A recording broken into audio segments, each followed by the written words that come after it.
الحمدللہ ہم نے تقریباً 550 سے زائد سوالات کے جوابات بھی پیش کیے. آج بھی اہم سوالات میرے پاس موجود ہیں. آپ میں سے جو بھائی سوال کرنا چاہتے ہیں وہ بھی آگے تشریف لے آئیں انشاءاللہ. کچھ سوالات کے پہلے میں جواب دیتا ہوں، اس کے بعد انشاءاللہ آپ سوال کر سکتے ہیں. ایک سوال یہ کیا گیا، عدت کے دوران عورت کا گھر سے باہر نکلنا یا اس کا ہاسپٹل جانا یا اس کا کمانے کے لیے نکلنا کیسا ہے؟ اس کا جواب یہ ہے، جہاں عورت کو جس گھر میں طلاق ہوئی یا عورت کے شوہر کا جس گھر میں انتقال ہوا، جو اس کا سسرال ہے، سسرالی گھر ہے، یاد رکھیے کہ عورت پر اسی جگہ عدت پوری کرنا ضروری ہے. وہاں سے بلا وجہ شرعی نکل کر وہ اپنے میکے یا کسی اور گھر میں نہیں جا سکتی. اور پھر رہی باہر نکلنے کی بات، تو اگر شرعی حاجت ہو، بہت اشد ضرورت ہو، ہاسپٹل جانا اتنا ضروری ہو کہ اس کے بغیر اس کا مرض بڑھ جائے گا، اگر وہ ہسپتال نہیں گئی، علاج کروانے کے لیے اس کا نکلنا ضروری ہو گیا ہے، تو پھر ایسی صورت میں شدید حاجت ہو تب تو وہ ہاسپٹل جا سکتی ہے. یعنی کوئی صورت نہ بنتی ہو کہ وہ علاج گھر پر ہو جائے، جس طرح آج کل تو آن لائن ساری چیزیں ہو جاتی ہیں کہ اگر ویڈیو کال پر کوئی چیک اپ ہو سکتا ہو یا ڈاکٹر گھر آ سکتا ہو، جو بھی ممکنہ صورت ہو کہ جس میں اسے گھر سے باہر نہ نکلنا پڑے. تو اگر تو ایسی صورت بن سکتی ہے تو پھر اس کا گھر سے نکلنا جائز نہیں. اور اگر یہ کوئی صورت نہ بن سکتی ہو تو پھر وہ ایسی صورت میں ضرورتاً جتنی دیر کی اور جتنی ضرورت ہے اتنی دیر کے لیے وہ نکل سکتی ہے اور فوراً اپنی ضرورت پوری کر کے اسے واپس اپنے گھر میں آنا ہوگا. اسی طرح اس کا کمانے کے لیے نکلنا بھی اگر اتنا ضروری ہے کہ اگر وہ نہیں کمائے گی تو اس کے بچے یا اس کا اپنا پیٹ پالنا مشکل ہو جائے گا، تب تو جو ہے وہ ایسی صورت میں باہر نکل کر اتنی کمانے کے لیے جتنی اس کی ضرورت ہے اتنا نکل سکتی ہے، ورنہ اسے کمانے کے لیے نکلنے کی اجازت نہیں ہے. اگلا سوال یہ کیا گیا، اپنا نسب یاد رکھنا یا لکھنا کیسا؟ اول تو یاد رکھیے کہ نسب کسے کہتے ہیں؟ نسب ہوتا ہے والد کی طرف سے، یعنی اپنے والد کا، دادا کا، پردادا کا نام یاد رکھنا یا اسے لکھنا. یہ یاد رکھیے کہ یہ نسب بیان کرنا کہلاتا ہے، اور یہ ایک طرح سے دیکھا جائے تو مستحب عمل ہے کہ مسلمان کو اپنا نسب یاد رکھنا چاہیے. فی زمانہ تو اب نسب کی تبدیلی بھی اس قدر عام ہو چکی ہے. ابھی آپ نے پچھلے دنوں ایک ایسا ایشو جو ہمارے ملک پاکستان میں اور بالخصوص صوبہ سندھ کے اندر باقاعدہ مدر ملک بینک قائم کیا جا رہا تھا، جس پر پھر کچھ لوگوں نے آواز اٹھائی کہ عورتوں کے دودھ کو جمع کرنا، یعنی اسے اکٹھا کرنے کے لیے ایسی جس طرح بلڈ بینک ہوتے ہیں، جس طرح خون اکٹھا کیا جاتا ہے کہ کسی ضرورت مند کو خون وقت پر پہنچا سکیں، تو اسی طرح عورتوں کا دودھ بھی جمع کیا جائے اور اس کو ایک جگہ فریز کیا جائے، جو بھی اس کا محفوظ کرنے کا طریقہ ہو، اور یوں اس طرح جو ہے وہ جس مستحق بچے تک دودھ نہ پہنچتا ہو یا جس کی ماں کو دودھ نہ آتا ہو تو وہ جو ہے اس بچے کو پلایا جائے، تاکہ وہ اس کے مقابلے میں جو کھلے ڈبے والے دودھ ہوتے ہیں وہ مضر ہیں تو وہ اس کے مقابلے میں مفید ہو. تو اس پر بھی الحمدللہ شرعی ذہن رکھنے والوں نے آواز اٹھائی اور اس معاملے کو رکوایا، کیونکہ اس کے اندر کئی مقاصد تھے. اب تک تو فی الحال سنا یہ ہے کہ اس کام کو، اس منصوبے کو فی الحال روک دیا گیا ہے، جو کہ دراصل غیر مسلموں کی تقلید میں کیا جا رہا تھا. غیر مسلم یہ کام کرتے ہیں تو مسلمان بھی ہر کام کو بس غیر مسلموں کی تقلید میں کرنا شروع ہو جاتے ہیں. اس میں نہیں دیکھتے کہ شریعت کا کیا حکم ہے، شریعت کیا کہتی ہے، اس میں کن چیزوں سے نقصان ہوگا، کیا نقصان ہوگا. بہرحال اسی طریقے سے اپنے نسب کی حفاظت کے معاملے میں بھی یہ چونکہ معاملہ کارگر ہوتا، کیونکہ بسا اوقات ایسا ہوتا ہے کہ جب کوئی شخص اپنے نسب کو یاد نہیں رکھتا، مثال کے طور پر کسی نے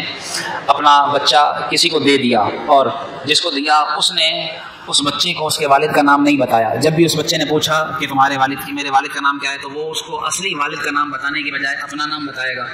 اپنے آپ کو اس کا والد کہلائے گا. یوں جو ہے وہ اس کا نسب اس نے گویا تبدیل کر دیا. جس کی وہ اولاد تھا اس نے اس کا نام ہی نہیں بتایا. تو یہ نسب تبدیل کرنا حرام ہے اور ناجائز ہے. نسب کی بڑی اہمیت ہے، نسب کی حفاظت کرنا کہ میں کس کی نسل ہوں، کس کی اولاد ہوں، یہ معلوم ہونا ضروری ہے. تو اس طرح اپنا نسب کم از کم اپنے والد کا تو نام ضرور پتہ ہونا ہی چاہیے، ورنہ دادا اور پردادا وغیرہ کا نام بھی یاد رکھنا چاہیے. رسول اللہ صلی اللہ علیہ وآلہ وسلم نے اپنے 21 دادوں کا نام بیان فرمایا، یعنی آپ نے 21 پشتیں بیان فرمائی ہیں اپنی.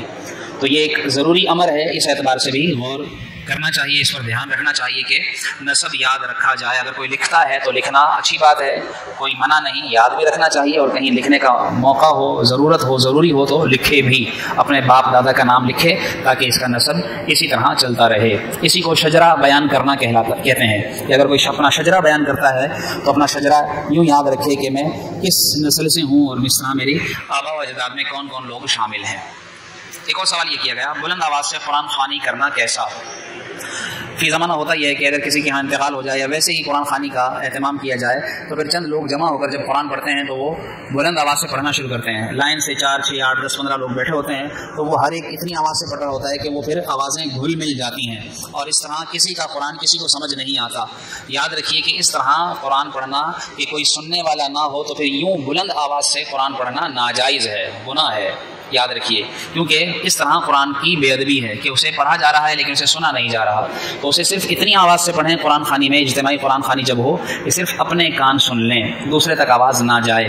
یا پھر اگر سارے قرآن سننے کی نیت سے موجود ہیں تو ایک بلند آواز سے پڑھے اور باقی سب سنیں. ورنہ اگر سب نے پڑھنا ہے تو یا تو اتنے فاصلے سے بیٹھیں کہ آواز مکس نہ ہو، مخلوط نہ ہو، گھل مل نہ جائے کہ پتہ ہی نہ چلے کہ کون کیا پڑھ رہا ہے. تو اس لیے قرآن کا یہ احترام بھی ضروری ہے. اسی طریقے سے بسا اوقات لوگوں کو دیکھا ہوگا آپ نے کہ صبح صبح اپنی دکانوں میں بلند آواز سے قرآن کی تلاوت لگا دیتے ہیں اور اس کو سنتے نہیں، کام کرتے رہتے ہیں، قرآن چلتا رہتا ہے. تو یہ بھی قرآن کی بے ادبی ہے. یا تو اگر قرآن سننے کی نیت سے لگایا ہے تو پھر اتنی آواز سے چلائے کہ اسے سنے بھی، اور اگر یہ چاہتا ہے کہ برکت ہو تو اتنی آواز سے چلا دے کہ اس کو آواز نہ آئے. اگر آواز آئے گی تو اس پر سننا ضروری ہو جائے گا. اس لیے اتنی آواز سے قرآن چلائے کہ جس کی آواز اس تک نہ آئے، اور اگر آئے گی تو پھر اسے قرآن کو سننا ہوگا. اور جتنے وہاں سے گزریں گے اگر وہ بھی نہیں جان بوجھ کر نہیں سنیں گے تو وہ بھی گناہ گار ہوں گے. اس لیے یہ مسئلہ بھی ذہن میں رکھا جائے.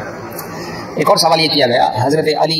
رضی اللہ تعالیٰ عنہ کو کرم اللہ تعالیٰ وجہہ الکریم کیوں کہا جاتا ہے؟ تمام صحابہ کے ساتھ رضی اللہ تعالیٰ عنہ لگتا ہے، لیکن حضرت علی کا یہ الگ سے لقب یا ایک الگ انداز سے آپ کو کرم اللہ تعالیٰ وجہ الکریم کیوں کہا جاتا ہے؟ اس کا جواب یہ ہے کہ سیدنا علی المرتضیٰ شیر خدا رضی اللہ تعالیٰ عنہ کرم اللہ تعالیٰ وجہ الکریم نے رسول اللہ صلی اللہ علیہ وآلہ وسلم پر جب ایمان قبول کیا تو آپ اس وقت نابالغ تھے، یعنی بچوں میں سب سے پہلے ایمان لانے والے حضرت علی رضی اللہ تعالیٰ عنہ. اور آپ نے بچپن سے لے کر اور پھر مرتے دم تک کبھی کسی بت کے آگے اپنا چہرہ نہیں جھکایا، اپنا چہرہ کسی بت کے آگے عبادت کے طور پر نہیں جھکایا. اس لیے آپ کو یہ لقب عطا ہوا کرم اللہ، کہ اللہ نے تکریم عزت عطا فرمائی ہے وجہ الکریم، ان کے چہرے کو. تو ان کے چہرے کو اللہ نے کرامت عطا فرمائی، تکریم بخشی، اس وجہ سے یہ کہا جاتا ہے کرم اللہ تعالی وجہ الکریم. ورنہ رضی اللہ عنہ بھی کہا جاتا ہے جس کا مطلب ہے اللہ ان سے راضی ہوا. تو یہ وجہ ہے آپ کو کرم اللہ تعالی وجہ الکریم کہنے کی. ایک اور سوال یہ ہوا، آسیہ یا آسیہ نام رکھنا کیسا ہے؟ یاد رکھیے عین سے اگر عین الف صاد یہ ہے آسیہ، یہ نام رکھنا منع ہے. اس کا مطلب ہے نافرمانی کرنے والی عورت. تو بہت سے لوگ آسیہ نام رکھ دیتے ہیں عین کے ساتھ، یہ بول رہے ہیں، جبکہ الف کے ساتھ آسیہ، سین کے ساتھ آسیہ یہ نام رکھنا جائز ہے. فرعون کی بیوی آسیہ رضی اللہ تعالیٰ عنہ کا نام آسیہ تھا، تو اس طرح نیک خاتون کے نسبت سے یہ نام رکھنا آسیہ سین اور الف مدہ کے ساتھ رکھنا جائز ہے، جبکہ عین اور صاد کے ساتھ آسیہ یہ رکھنا ناجائز ہے. آسیہ عین والے صاد والے نام کا مطلب ہے نافرمانی کرنے والی عورت، اور الف مدہ اور سین سے نام جو رکھا جاتا ہے آسیہ، جس کا مطلب ہوتا ہے امید، اچھے کام کی، اچھے نتیجے کی امید رکھنے والی عورت. تو اس لیے آسیہ نام رکھنا درست ہے. ایک اور سوال یہ ہوا، معلن جو فاسق معلن کہلاتا ہے، تو فاسق معلن کی اذان کا کیا حکم ہے؟ ایسے ہی اگر بچہ اذان کہے، نابالغ بچہ یا کوئی مجنون یا کوئی پاگل اذان کہہ دے تو اس کی اذان کا کیا حکم ہے؟ یاد رکھیے فاسق معلن جو سر عام گناہ کرتا ہو، سر عام شراب پیتا ہو، معاذ اللہ سر عام بے نمازی ہو، جس کا بے نمازی ہونا سب کو پتا ہو، تو ایسا شخص فاسق معلن ہے. یعنی جو کسی بھی شرعی حکم کی کھلے عام خلاف ورزی کرتا ہو تو وہ شخص فاسق معلن کہلاتا ہے. ایسے شخص کی امامت جائز نہیں ہے، اس کے پیچھے نماز نہیں ہوگی، اور اگر وہ اذان کہہ دے تو اس کی اذان بھی مکروہ ہے. اگر اس کی اذان کا اعادہ کیا جائے، یعنی اس نے اگر اذان دے دی تو دوبارہ اذان دلوائی جائے تو یہ بھی ممکن ہے، کہی جائے گی، اس کی دی ہوئی اذان کو معتبر نہ سمجھا جائے. ایسے ہی بچہ اگر اذان دے دے تو اس کی جگہ بھی دوبارہ اگر اذان دی جائے تو دی جا سکتی ہے. یہ نہیں کہ ہوگی ہی نہیں، اگر اذان ہو گئی تو ہو گئی، لیکن اگر اس کا اعادہ کیا جائے تو یہ مناسب ہے. اس لیے فاسق معلن کی اذان مکروہ ہے. ایک اور سوال یہ کیا گیا، تاش خریدنا بیچنا کیسا؟ اس کے ضمن میں یہ سوال بھی سمجھ لیجئے کہ ایسے آلات، ایسی چیزیں، ایسے کھیل کود کے سامان جو سراسر وقت ضائع کرنے کا، پیسہ ضائع کرنے کا سبب ہوں، جس میں کوئی دینی دنیاوی فائدہ نہ ہو، تو ایسی کوئی بھی چیز جو لہو و لعب کے طور پر خریدی بیچی جاتی ہو وہ ناجائز ہے. جیسے تاش، ایسے ہی موسیقی کے آلات، گانے بجانے کے آلات جن میں سراسر پیسوں کا ضیاع ہے، وقت کا ضیاع ہے، شریعت کی خلاف ورزی ہے. تو پھر چاہے وہ کسی بھی کھیل کے آلات ہوں، اب اس میں چاہے آپ فٹ بال کہہ لیں، اس میں کرکٹ کا سامان کہہ لیں، جو بھی چیزیں ہیں، اگر وہ سراسر وقت اور پیسہ ضائع کرنے پر مبنی ہیں اور اس میں شریعت کی خلاف ورزی پائی جا رہی ہے تو پھر ایسے آلات کی خرید و فروخت ناجائز ہے. اگلا سوال یہ کیا گیا کہ اگر پانی میں بدبو آ رہی ہو لیکن نجاست کا یقین نہ ہو کہ اس میں ناپاکی ہے یا نہیں، صرف بدبو آ رہی ہے، تو کیا اس سے وضو غسل صحیح ہوگا؟ بس اوقات جیسے آپ نے دیکھا ہوگا لائن کا پانی آتا ہے، اس میں سے بدبو آ رہی ہوتی ہے، تو کیا وہ وضو اور غسل کے قابل ہے یا نہیں؟ اس کا جواب یہ ہے، یاد رکھیے کہ جب تک یقینی طور پر معلوم نہ ہو کہ اس میں نجاست ملی ہے، اس میں سیوریج کا پانی ملا ہوا ہے، تب تک اس کو ناپاک محض اس کی بدبو کی وجہ سے نہیں سمجھا جائے گا. ناپاک اس کو نہیں سمجھیں گے جب تک اس سے وضو اور غسل جائز ہوگا. ہاں اگر یقین ہے کہ اس میں سیوریج کا پانی ملا ہوا ہے تو پھر ظاہر سی بات یقین ہو گیا، تو اب اس سے وضو غسل جائز نہیں ہوگا. اسی طریقے سے یاد رکھیے کہ اس کی نجاست کے لیے یقین ہونے کے لیے اس کی رنگت، اس کی بو یعنی بدبو، اور اس کا مزہ یعنی ذائقہ، یہ تینوں چیزیں بدلنا ضروری ہے. یعنی پانی کا رنگ بھی بدل گیا، وہ پانی کا جیسا رنگ ہوتا ہے وہ رنگ ہے ہی نہیں، اس میں بدبو بھی آ رہی ہے، اس کو چکھنے میں ذائقہ بھی کسی چیز کا آ رہا ہے، تو تب یہ جب تینوں چیزیں بدل جائیں پانی کی، پھر وہ پانی وضو غسل کے لائق نہیں. لیکن اگر ایک آدھی کوئی چیز بدلی ہوئی ہے اور یقین سے نہیں معلوم کہ اس میں نجاست ہے یا نہیں ہے، تو پھر اس سے وضو غسل کر سکتے ہیں.